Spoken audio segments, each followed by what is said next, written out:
Vous êtes sur Zonar Télévision, mesdames et messieurs, bonjour à vous et bienvenue à suivre cette nouvelle édition de Zonar Actualité.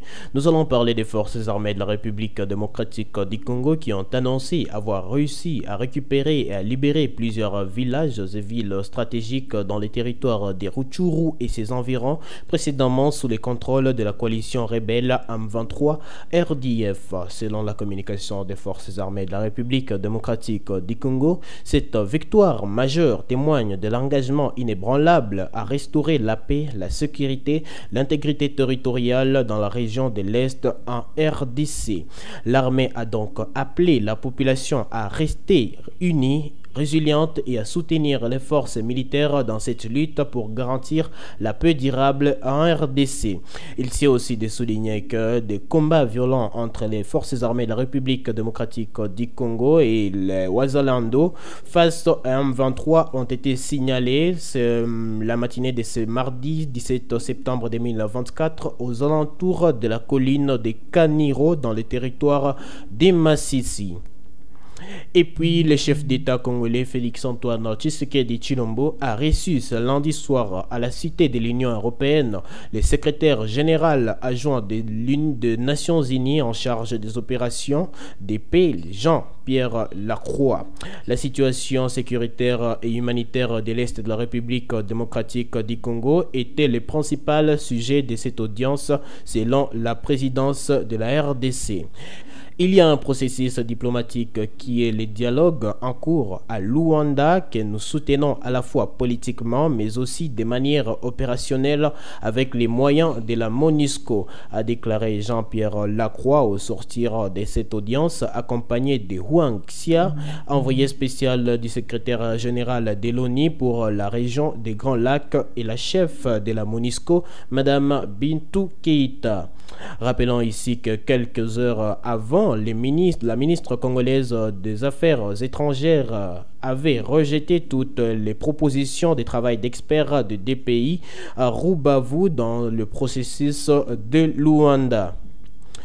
Et puis à Kinshasa, toujours devant les députés nationaux à l'ouverture de la session de septembre 2024, le président de l'Assemblée nationale de la Côte d'Ivoire, Adama Bictogo, a pris parole et demandé aux représentants de la population de porter l'espérance du peuple congolais par la force de leurs propositions. Cet invité des marques du président de l'Assemblée nationale congolaise, Vital Kamerhe, a rappelé que la République démocratique du Congo en paix est une Afrique plus forte et plus résiliente. Regardons un extrait de son discours dans cet élément.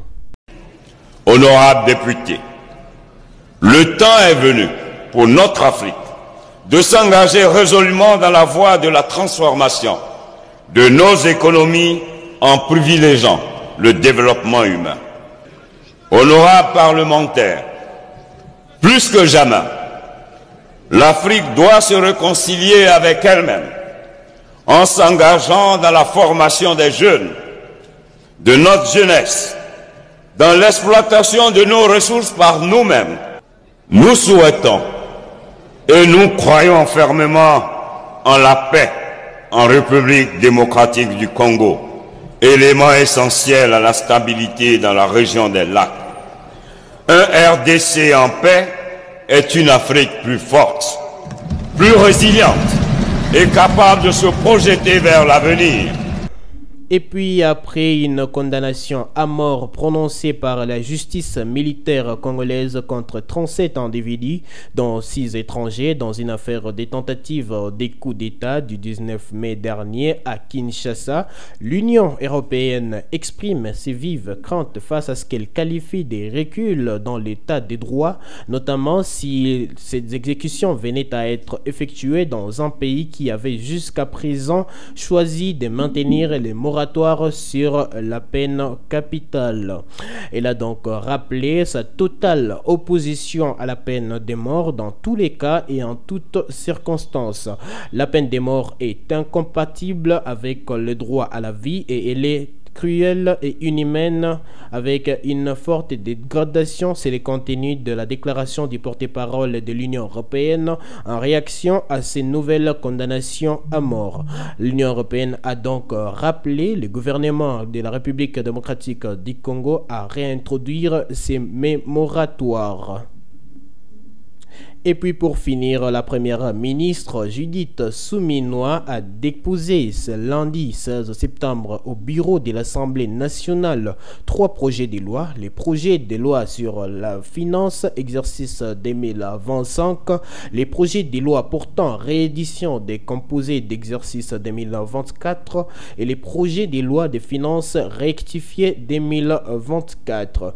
En ce qui concerne les projets de budget de l'État exercice 2025, il est chiffré 49 847 milliards de francs congolais, soit un peu plus de 18 milliards de dollars américains. Les détails dans cette mise au point de la première ministre Judith Suminwa. Ce jour, je viens de déposer 3 documents importants. Il s'agit du projet de loi de reddition de comptes pour 2023. Nous avons aussi déposé un projet de loi de finances rectificative pour l'exercice 2024. Le 3e document qu'on a déposé, comme vous l'avez dit, c'est le projet de loi de finances pour l'exercice 2025. Ce projet de loi, aujourd'hui, il est à hauteur de 49 847 milliards de francs congolais et ça nous donne une augmentation de 21% par rapport à la loi des finances 2024, la loi initiale telle qu'elle existe encore actuellement avant la rectification. Il a fallu aussi tenir compte d'un certain nombre de réformes qui vont nous permettre de continuer à stabiliser le franc congolais et probablement à terme, on l'espère, aller vers une baisse du taux de change pour améliorer le pouvoir d'achat des ménages congolais. Ce sera tout pour cette édition, mesdames et messieurs. Merci à vous de nous avoir suivis et à la prochaine.